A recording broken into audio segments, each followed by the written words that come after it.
Hirap talaga pag sa trabaho may sipsip.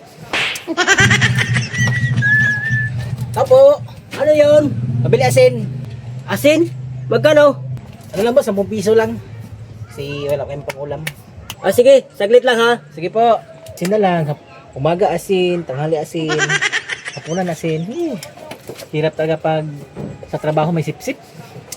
Asin na lang yung inuulam natin. Oh, ito na. Para saan ba to? Ay, ano to boss?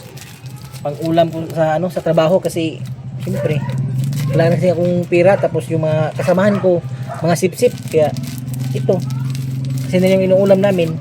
Umalis ako sa trabaho. Ay, kawawa ka naman. Sige, saglit lang ha. May ibigay ako sa iyo pag dagdag ulam. Sige po. Ay, salamat. Siguro ano yan? Steak, di kaya beef loaf or corn beef, pwede na rin yung pwede rin noodles, o di kaya yung itlog para may pamprito, di ba?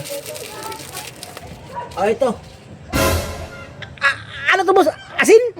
Oh, asin. Kala ko pa naman itlog, di kaya beef loaf or corn beef. Asin lang pala. Sige, salamat.